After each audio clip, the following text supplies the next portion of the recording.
বুকের মধ্যে তো ডাট ঢুকে আছে।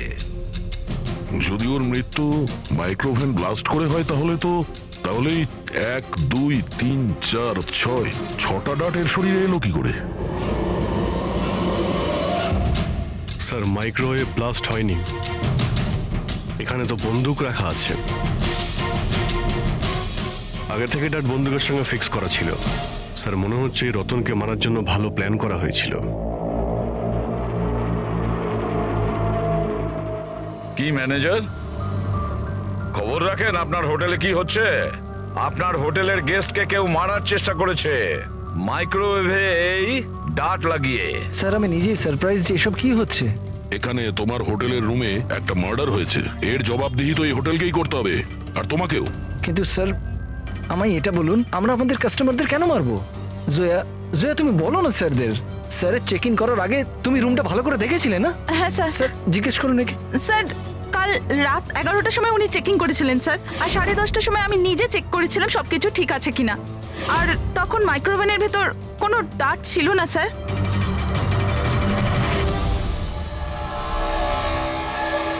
স্যার অর্ধেক খাওয়া পিৎজা স্যার। আরে এটা তো, আচ্ছা আপনাদের এখানে কি বাইরের খাবার অ্যালাউ করা হয়? অ্যালাউড তো সেভাবে নয়, কিন্তু রতন স্যার তো আমাদের রেগুলার কাস্টমার, তাই কোনো স্টাফ বোধহয় হতে পারে। এই স্টাফটা কে ছিল যখন এই পিৎজা রুমের ভেতরে নিয়ে আসা হয়েছিল? হ্যাঁ, কি হলো? আমাদের প্রশ্ন শুরু হতেই তোমরা চুপ করে গেলে। সিসিটিভি ফুটেজ দেখতে চাই। রাত্রি 10:30 থেকে সকাল 6টা পর্যন্ত যা কিছু ঘটেছে সেটা 7.5 ঘন্টার মধ্যেই হয়েছে।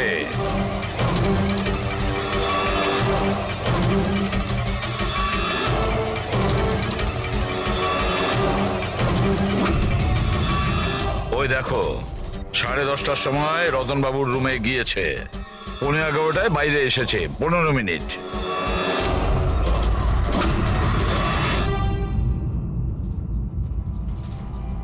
এগারোটা বেজে 11 মিনিটে এই রতন রুমের মধ্যে ঢোকে। একটু ফরওয়ার্ড করো তো।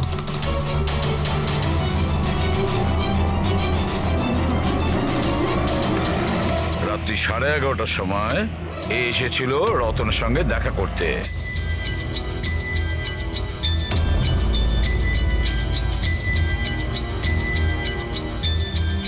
আরে 5 মিনিটের মধ্যেই চলে আসলো। দেখে মনে হচ্ছে খুব রেগেও আছে। ইনি কে? স্যার এ অমিত বাবু, রতন বাবুর ভাই, প্রথমবার এসেছিল হোটেলে। রতন বাবু তো দেখাই করতে চাইছিলেন না এনার সাথে, কিন্তু ইনি তো জোর করে রুমে ঢুকে গেছিলেন।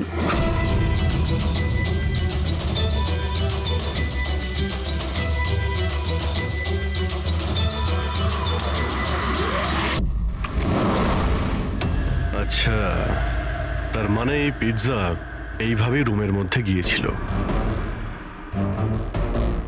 ফরওয়ার্ড করো তো, ফরওয়ার্ড করো।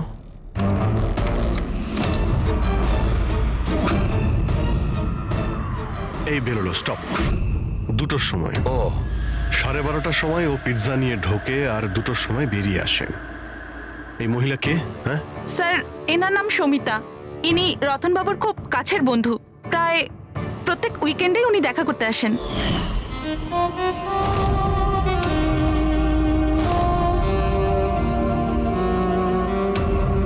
সুমিতা খুব কাছের বন্ধু, রাত্রি 12:30টার সময় আসে পিৎজা নিয়ে।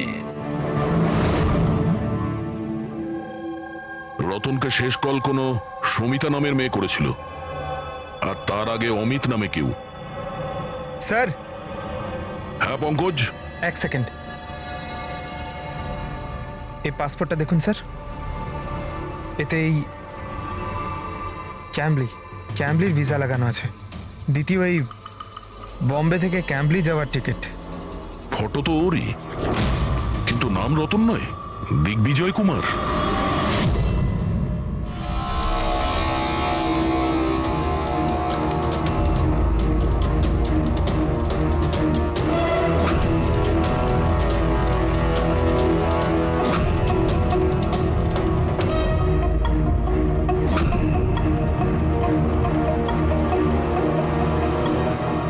সকাল 6টার সময় হোটেলের স্টাফ মেম্বার রতনের রুমে যায় আর 6:30টায় বাইরে আসে, তার মানে রতনের মৃত্যুর আগে।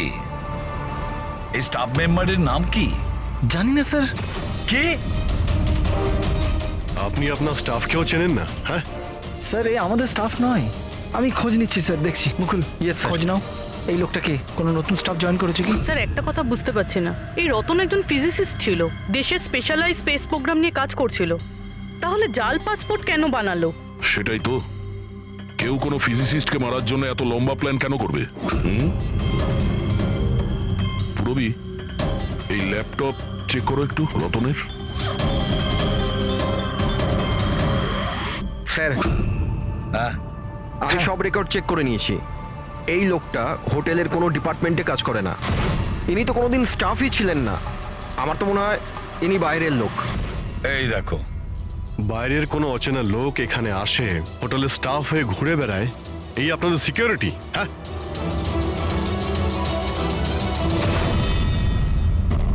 হ্যাঁ পুরবি, কিছু পেলে? হ্যাঁ স্যার, ল্যাপটপ হ্যাক করলাম যখন কিছু সিক্রেট ফাইল পেয়েছি, গুপ্ত ইনফরমেশন রয়েছে দেশের সুরক্ষা সংক্রান্ত। মাই গড, এটা কি? কি হলো? স্যার এই গুপ্ত ইনফরমেশন ও কাউকে বিক্রি করতে চাইছিল। এই দেখুন, এই ডিল রিলেটেড মেল পাঠিয়েছে কাউকে, এই দেখুন সব আছে।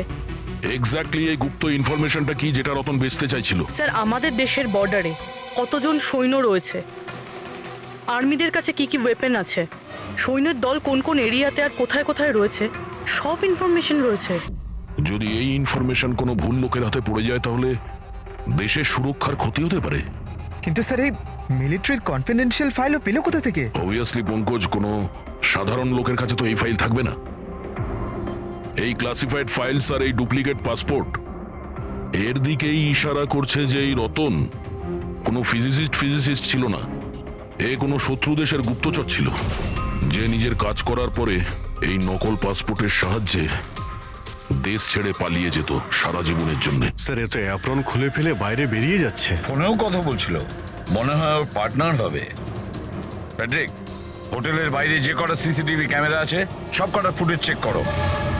স্যার যতক্ষণ না এই অচেনা স্টাফের ব্যাপারে জানা যাচ্ছে, এই সমিতা আর রতনের ভাই, এদের জিজ্ঞাসাবাদ করা যাক। স্যার, হ্যাঁ দা, স্যার এই রতন হয়তো ফিজিসিস্ট ছিল না, কোনো শত্রু দেশের গুপ্তচর ছিল স্যার। গুপ্তচর? হ্যাঁ স্যার, আমি ওর ব্যাগের থেকে এই নকল পাসপোর্ট পেয়েছি, আর ওর ল্যাপটপে এই গুপ্ত ফাইলস আছে স্যার, এই দেখুন। মাই গড, তাহলে খুব তাড়াতাড়ি রতনের বাড়ির লোকের সঙ্গে কথা বলতে হবে, আর ওই সমিতার সঙ্গেও। জানা তো যাবে যে রতন কোনো ফিজিসিস্ট ছিল নাকি কোনো গুপ্তচর। একে তো সবে আমার স্বামী খুন হয়েছে, আর এখন সিআইডির লোকেরা ওর উপর দেশের সাথে বিশ্বাসঘাতকতার অভিযোগ করছে। বৌদি, বৌদি নিজেকে সামলাও, এমনিতেই দাদার মৃত্যুর দুঃখে তোমার শরীর খারাপ। মিস্টার অমিত, আপনাকেও কিছু প্রশ্ন করতে চাই আমরা। আপনারা একসঙ্গে একই বাড়িতে থাকেন, কিন্তু কাল রাতে আপনার দাদার পিছু পিছু হোটেল রুমে কি করতে গিয়েছিলেন? আমি পাঠিয়েছিলাম ওকে ওখানে। তুমি পাঠিয়েছিলে? কি জন্য? কারণ রতন দাদা পুরো প্রপার্টি নিজের নামে করে আমাদের বাড়ি থেকে বের করে দিতে চেয়েছিল। দলিলপত্রেও কিছু গন্ডগোল করেছিলেন উনি, আর নিজের ভাইয়ের ব্যাপারে তো কোনো চিন্তাই ওনার ছিল না। এই যে তুমি কি বলছো দিয়া? বৌদি প্লিজ। এইসব কথাগুলো তো বাড়িতেও হতে পারতো, তোমার হোটেলে যাওয়ার কি দরকার ছিল? স্যার আমরা ঝগড়াঝাটি করে বাড়ির পরিবেশ খারাপ করতে চাইছিলাম না, আর দাদা এই টপিকটাকে অনেক দিন ধরে অ্যাভয়েড করছিল, এই জন্য আমার মনে হয়েছিল হোটেলে গিয়ে কথা বলেই ঠিক হবে। কিন্তু রুম থেকে তো তুমি খুব তাড়াতাড়ি চলে এসেছিলে, তার মধ্যেই সব কথা হয়ে যায়। স্যার হোটেলের ঘরেও আমি কথা বলতে পারিনি, দাদা খুব ঘুমের মধ্যে ছিল আর ক্লান্ত ছিল, সেজন্য খিটখিটে হয়ে গেছিল, সেজন্য আমি রাগে ওখান থেকে বেরিয়ে আসি। এই এত বড় বাড়ি থাকা সত্ত্বেও রতন হোটেলে গিয়ে থাকতো? হ্যাঁ স্যার, রতন খুবই ইন্ট্রোভার্ট ছিল। ও সবসময় একলাই থাকতে চাইতো, যাতে ওর কাজে ও আরো বেশি করে মন দিতে পারে। বাড়িতে থাকলেও ও প্রায় ওর ঘরেই থাকতো। রবি, বাড়িতে ওর যখনই ডিস্টারবেন্স মনে হতো ও তখনই হোটেলে প্রায়ই চলে যেত।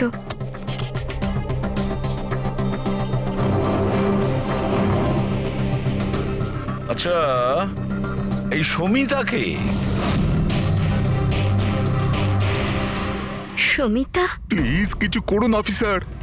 আমি সকালে মিসিং কমপ্লেন করেছিলাম, এখন সন্ধ্যা হয়ে গেল, আমার স্ত্রীর কোথাও কোনো খোঁজ পাওয়া গেল না। জামাইবাবু প্লিজ রিল্যাক্স, সমিতা দিকে স্যার। পাওয়া যাবে। কি সমিতা দেবী নিখোঁজ? হ্যাঁ, আপনারা? আমরা সিআইডি থেকে আসছি। ভালো হয়েছে আপনারা এসে গেছেন, এরা তো কিছু করতে পারছে না।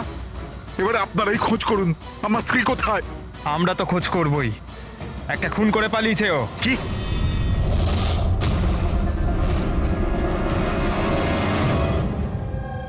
যদিও রতন আইনত আমার স্বামী ছিল,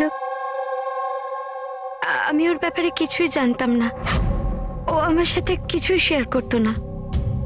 ওর জীবনের প্রতিটা মুহূর্ত আমার কাছে রহস্যের চেয়ে কিছু কম ছিল না। এই সমিতাকে আমি কিছুই জানি না, আমি এই নামটাও শুনিনি। এমনকি ও কোথায় থাকে, কি কাজ করে, আমি কিছুই জানি না। এটা ওই হোটেল করিডোরের ফুটেজ। কাল বাড়ি থেকে কোথায় যাবার জন্য বেরিয়েছিল সুমিতা? বাড়ি থেকে অফিস যাবার জন্যই তো বেরিয়েছিল।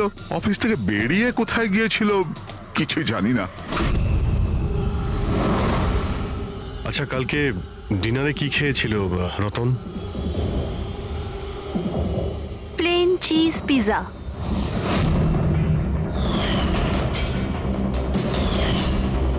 তাই না বৌদি? হ্যাঁ। প্লেন চিজ পিৎজা, অদ্ভুত ব্যাপার না অভিজিৎ? হোটেলেও পিৎজা আবার বাড়িতেও পিৎজা। দাদা হোটেলেও পিৎজা খেয়েছিল? একদমই ঠিক, সেই পিৎজা যেটা সমিতা নিয়ে এসেছিল। কিডন্যাপাররা ফোন করেছিল? সমিতাকে কিডন্যাপ করা সহজ নয়। আইবি টিমের লোকও ও সমস্তভাবে ট্রেন্ড যে কোনো বিপদ থেকে রক্ষা করবার জন্য। আইবি? আপনি আপনার দিদির রুমটা একটু দেখাবেন প্লিজ।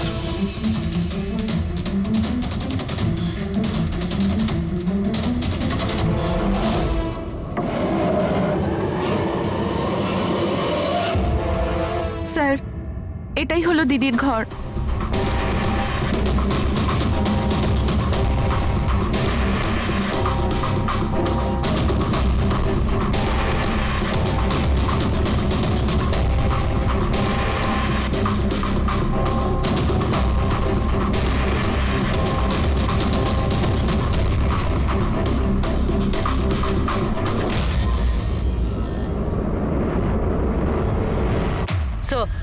হ্যাঁ, স্যার একবার এদিকে আসবেন।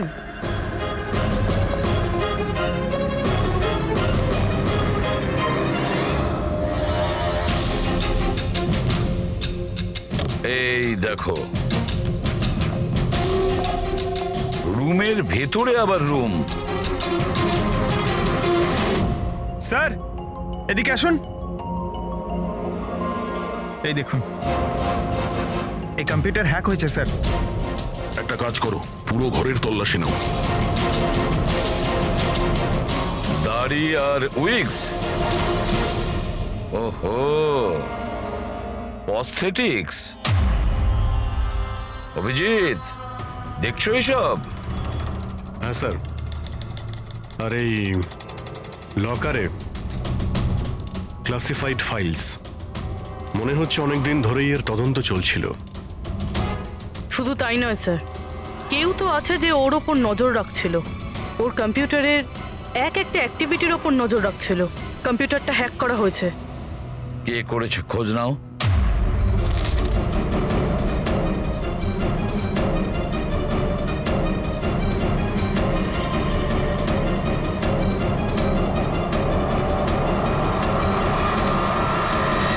এবার কি বলবেন আপনারা এই ব্যাপারে?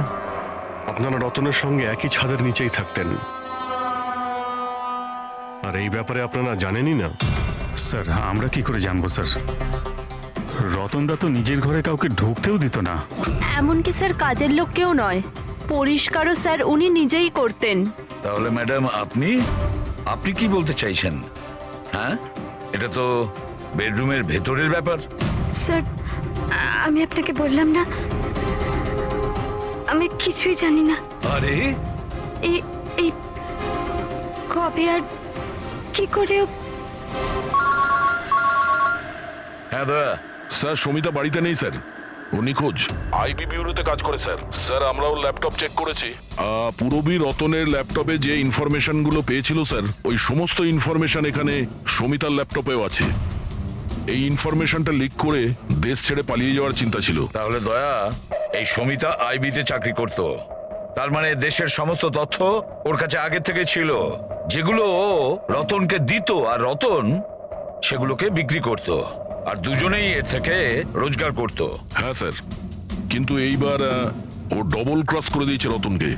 ও ওকে প্রাণে মেরে দিয়েছে আর মেরে এখান থেকে পালিয়ে গেছে। এই সমস্ত ইনফরমেশন জোগাড় করো আর ব্যুরোতে নিয়ে এসো।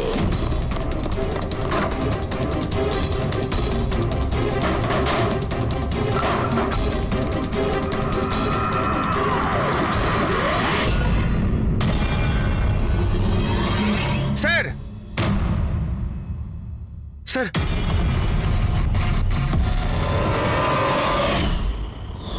সমিতা? সমিতা! হ্যাঁ দয়া, স্যার এই বিক্রম আর অঞ্জলি, এদের যে অ্যালাবাইজ আছে ওগুলো আমরা চেক করেছি।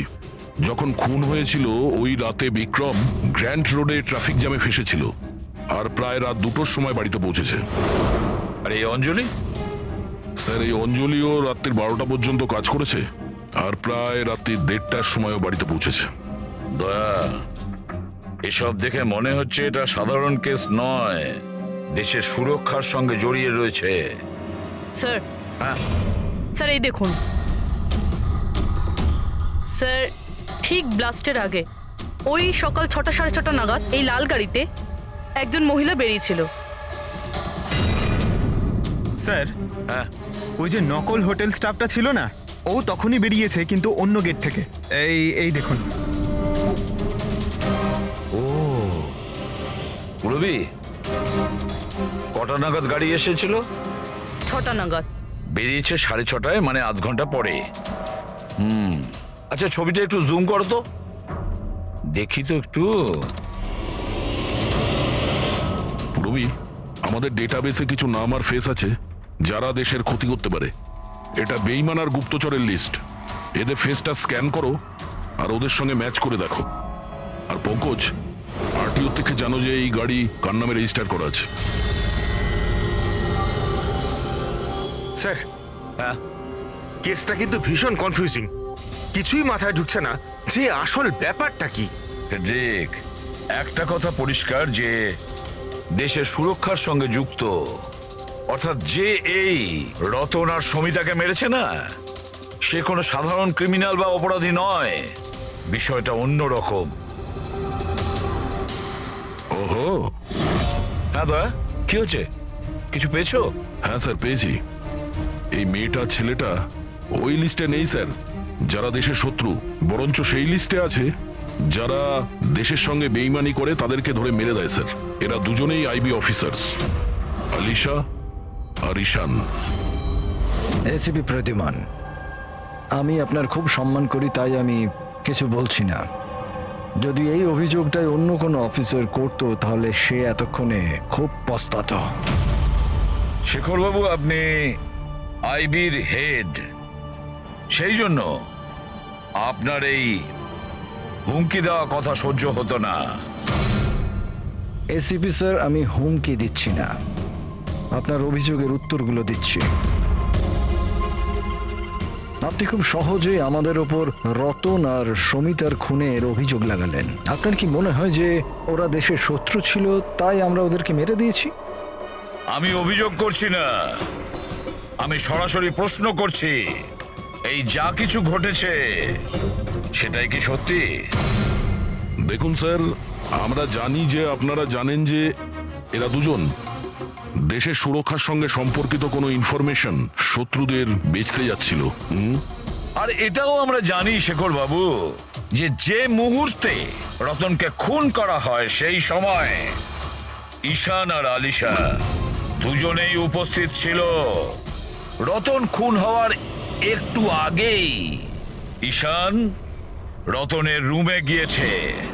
সমিতা রতনের রুমে পিৎজা নিয়ে গিয়েছিল, এমন একটা পিৎজা যার মধ্যে অজ্ঞান করার ওষুধ ছিল। হ্যাঁ, তাহলে হতে পারে আপনারা ওকে এমন কিছু বলেছেন যে আমাদের জন্য কাজ করে দাও আর রতনকে মেরে দাও, তাহলে আপনারা ওকে ছেড়ে দেবেন, তাই তো? সেটা নয় আলাদা প্রশ্ন, কারণ তার আগে সমিতাকে মারা হয়েছে তার নিজেরই ঘরে।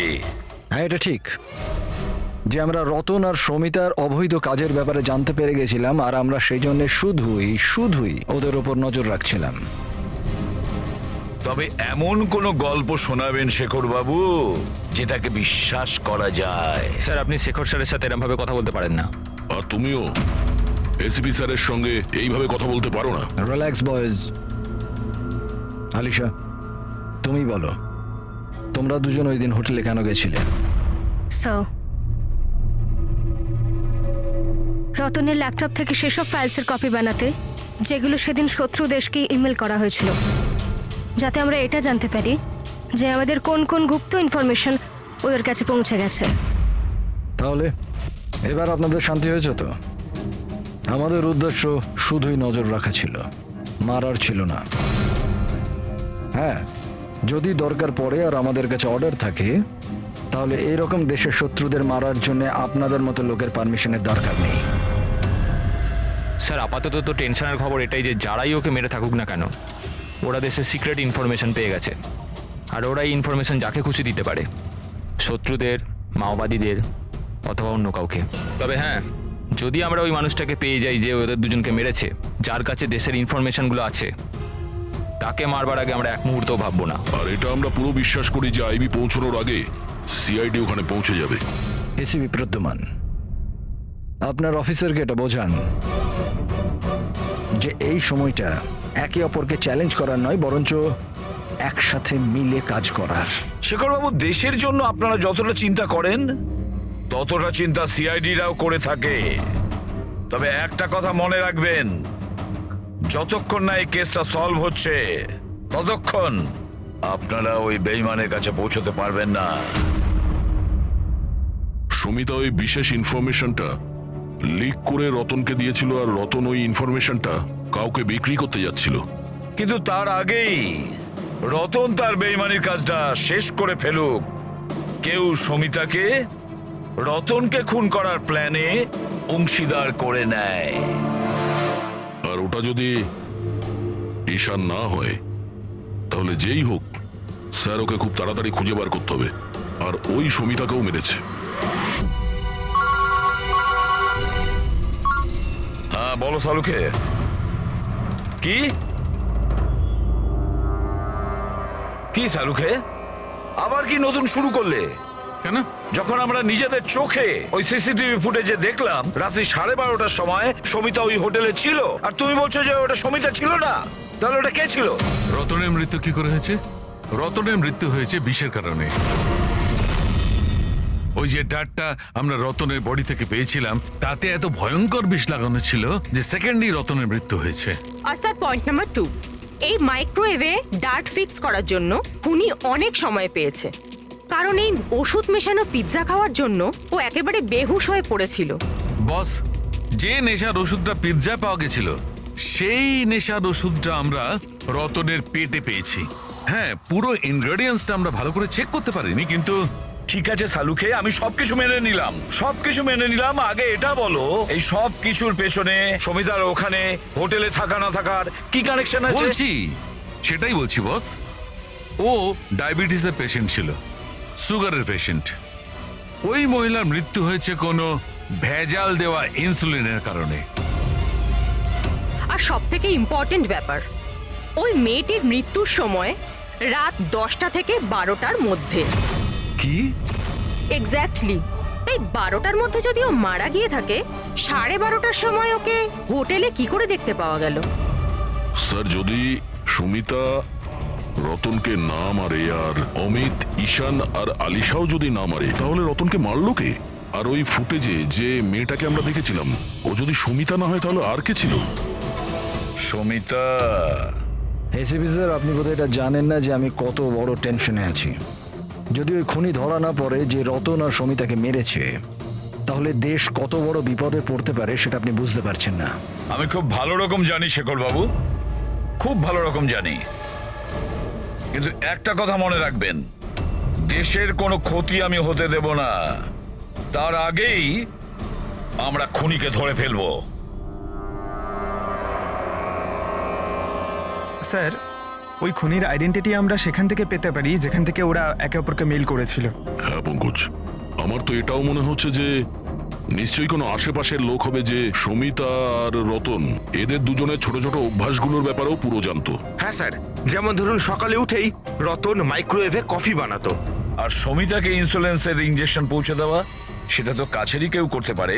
আর খুনি এটাও জানতো যে এই অঞ্জলি আর বিক্রম রাত 1টার আগে বাড়িতে ফিরবে না। তাহলে খুনি কে হতে পারে স্যার? স্যার, একটা কথা বুঝলাম না, এই রতনার সমিতি একে অপরকে 2 বছর ধরে চেনে, দেশদ্রোহিতা করার কথা 3 সপ্তাহ আগে ভাবলো, এরকম হঠাৎই? হ্যাঁ স্যার, ব্যাপারটা কিরকম অদ্ভুত স্যার। এই 3 সপ্তাহ আগে এদের তো কোনো রেকর্ডও ছিল না গুপ্ত খবর পাচার করার জন্য। এসবের সাথে তৃতীয় বেইমানের কি সম্পর্ক? We are running out of time. হ্যাঁ স্যার, আমরা সমস্ত প্রমাণের তালা খুলে ফেলেছি, কিন্তু আমরা সেই দরজাটা খুঁজে পাইনি যেটা আমাদের তৃতীয় গুপ্তচরের কাছে নিয়ে যাবে।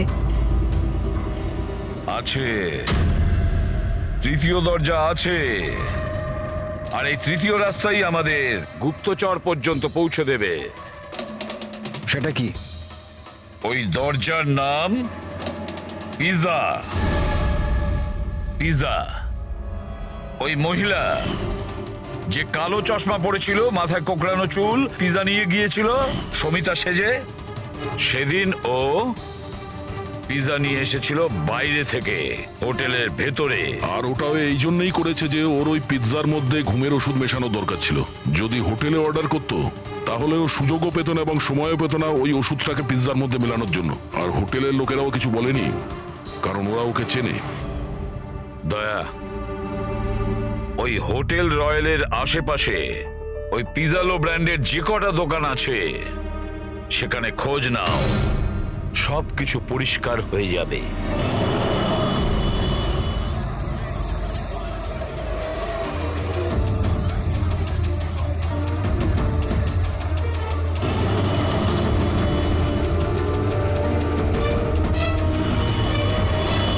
হ্যাঁ স্যার, কাল রাত 12:15টার সময় কেউ তো একজন এসেছিল পিৎজা নিতে, কিন্তু কোনো মেয়ে তো আসেনি, একটা ছেলে এসেছিল। এদের দুজনের মধ্যে কেউ ছিল? হ্যাঁ স্যার, এই ছেলেটা বিক্রম।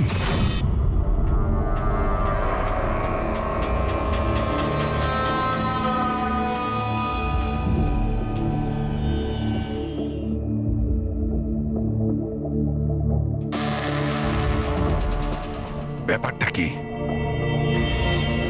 সারিকা, প্লিজ এদিকে এসো। ইয়েস। সারিকা, এই দুটো স্লাইডসেই পিৎজা স্যাম্পল আছে। এটাতে ওইটা আছে যেটা ওর পেট থেকে পেয়েছি। এটা হচ্ছে পিৎজা সেই টুকরোটা যেটা অ্যাকচুয়াল টেবিলে রাখা ছিল। একটু দেখো দুটো। স্যার, এটাই তো অবভিয়াস যে এই পিজাটা খেয়েই রতন বেহুশ হয়ে পড়েছিল। এতে দেখার কি আছে? Do you think I am fool? না না, আমি সেটা বলতে নাকি কোনো কারণ আছে তাই তো তোমাকে দেখাচ্ছি। প্লিজ দেখো না। Sir, just sit. হ্যাঁ হ্যাঁ স্যার, দেখছি। অন্যটা দেখো।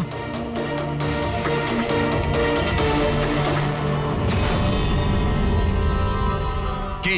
তার মানে এই পিজাটা খেয়ে বেহুশ হয়নি? এক্স্যাক্টলি, আমি তোমাকে সেটাই দেখাতে চাইছিলাম। তাহলে কি খেয়েছিল?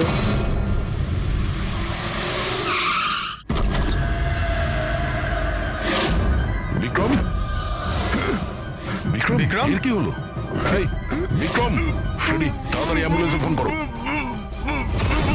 এ কোন জিনিসের দিকে ইশারা করছে? ফোনে? হ্যাঁ, কি আছে এই ফোনে? 5 মিনিটে অ্যাম্বুলেন্স আসছে। Good good good. সরিতা আর রতন একসাথে? স্যার ফটো দেখে তো মনে হচ্ছে ওরা একে অপরকে খুব ভালোবাসে। 1 মাস আগের ফটো। দুজনে প্রেম করতো না গুপ্তচর ছিল?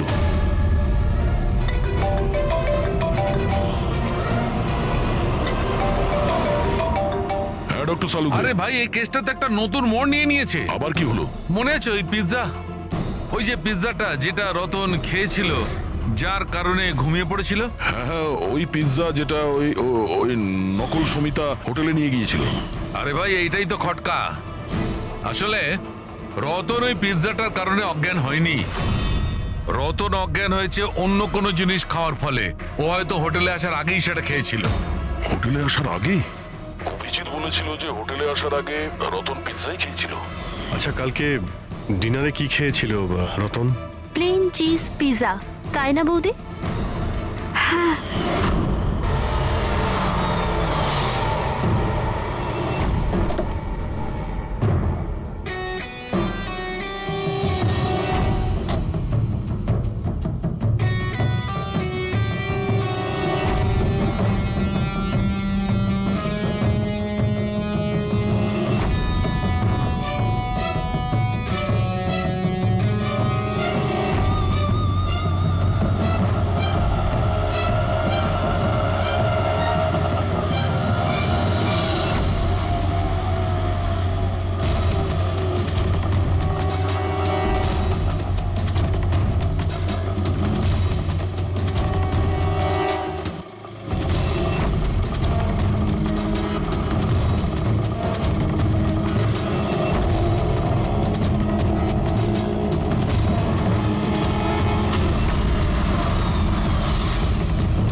জেসমিন, তুমি তুমি এখানে কি করছো? এনারা আমাকে কিছু ইনফরমেশন নিয়ে আসতে বলেন। আমি কিছু জানতামই না ওই ইনফরমেশনের ব্যাপারে। এনারা আমাকে বলেন যদি আমি না আসি তো এনারা আমাকে মেরে দেবেন। এই জন্য আমি এখানে এলাম। তোমরা কারা? আমাদের 3 জনকে এখানে এভাবে ঠকিয়ে আনার মানে? দেশকে যাতে কেউ ঠকাতে না পারে সেই জন্য আমাদের কখনো কখনো আসামিদের ঠকাতে হয়। আইবি উইন। আপনারা তারাই না যারা রতন দাদাকে মেরেছেন? রতনকে কে মেরেছে আর কি মারেনি সেই সত্যটা খুব তাড়াতাড়ি সামনে আসবে। কিন্তু দিয়া, অমিত, আরও একটা সত্যি সামনে আসা বাকি। সেটা কি? সেটা হলো যে তোমাদের দুজনের এটা জানা উচিত যে তোমরা একটা দেশদ্রোহীর সাথে থাকছো, তাই না জাসমিন?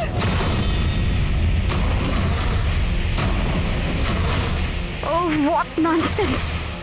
তোমরা আমাকে দেশদ্রোহী বলছো? রতনকে অজ্ঞান করার খাবারটা তুমিই খাইয়েছিলে তো, যেটার জন্য ও পরে মরে গেল। এবার এতেই তোমার ভালো হবে যে তুমি তাড়াতাড়ি নিজের অপরাধ স্বীকার করে নাও। কি বলছো তোমরা? আমি এসব কিছুই করিনি। কোন অজ্ঞান করার ওষুধ? আমি আমার স্বামীকে কেন মারবো? হ্যাঁ, কেন আমি ওকে অজ্ঞান করার ওষুধ দেব? আমি, তুমি কেন চুপ করে আছো? হ্যাঁ, তুমি তো সেদিন আমার সাথেই ছিলে যখন আমি রতনকে খেতে দিয়েছিলাম। তাহলে তুমি কেন কিছু বলছো না? চুপ করে আছো কেন? কিছু বলো না। সমস্ত চেষ্টা ব্যর্থ তোমার। নিজের দেওরের কাছ থেকে সত্যি কথা বলানোর চেষ্টা করো না, কারণ ওর মুখ খুলবেই না। এই সমস্ত প্ল্যানটা ওই করেছে। বিক্রমকে চেনো? কে বিক্রম?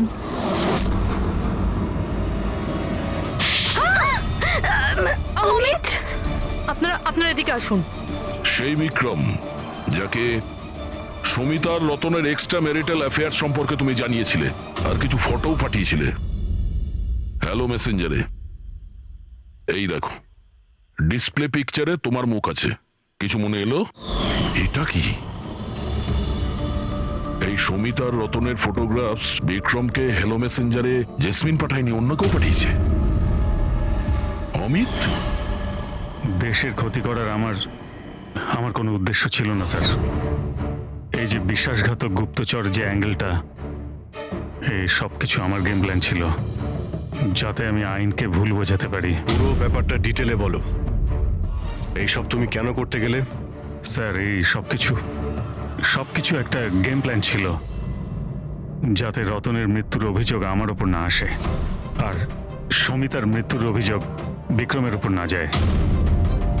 সেজন্য আমি এই বিশ্বাসঘাতক গুপ্তচরের গল্প পেতেছিলাম।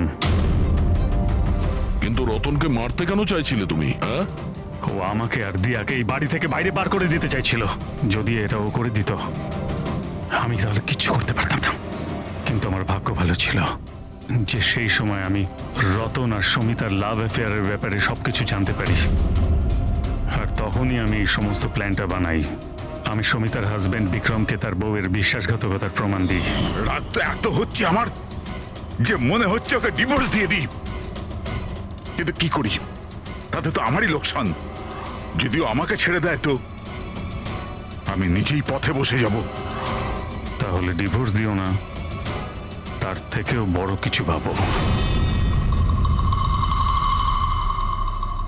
মেরে ফেলবো ওকে। তারপর আমি আর বিক্রম রতন আর সমিতার কম্পিউটারে ওদের নামে ইমেল অ্যাকাউন্ট বানাই। রতনের নামের ইমেল আমি পাঠাতাম, আর সমিতার নামের বিক্রম। ওই রাতে হোটেলে বিক্রমই সমিতা সেজে গিয়েছিল। যখন ও ঘরের ভেতর ঢুকেছিল তো ও দেখলো যে রতন গভীর ঘুমের মধ্যে আছে। ব্যাস, তারপর ও মাইক্রোওভেনে ডার্ট ফিট করলো, একটু পিৎজা খেলো, নেশার ওষুধ মেশালো, আর তারপর ঘর থেকে চলে গেল। আর সমিতাকে ওই বিষাক্ত ইনসুলেশন তুমিই দিয়েছিলে তো? হ্যাঁ,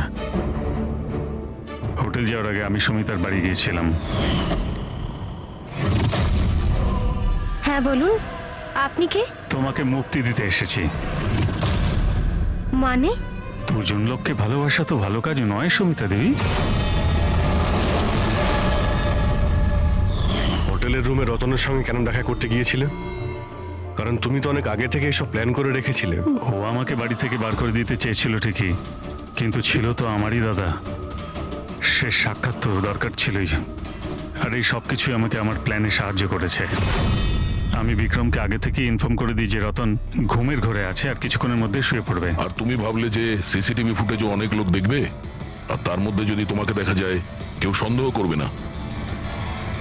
সেজন্যই তো আমি সব বিশ্বাসঘাতক গুপ্তচরের খেলা খেলেছিলাম, যাতে আপনারা সব এর মধ্যেই মাথা ঘামাতে থাকেন। কিন্তু যখন এই আইবিরা এর সঙ্গে যুক্ত হয়ে গেল, বিক্রম ভয় পেয়ে গেল। আর এই জন্য তুমি ওকে প্যারালাইজ করে দিয়েছে। আর কোনো উপায় ছিল না আমার কাছে। এটা তুমি কি করলে? আমি টাকার জন্য নিজের ভাইকে তুমি মেরে দিলে। অমিত, সম্পত্তি আর টাকার লোভে তুমি তোমার আপন ভাইকে খুন করে দিয়েছো। আর তাছাড়াও আইনের সাথে আর দেশের সুরক্ষাকেও বুড়ো আঙ্গুল দেখালে তুমি। খুব ঘৃণ্য অপরাধ করেছো তুমি। আইন তোমাকে কঠোরতম শাস্তি দেবে।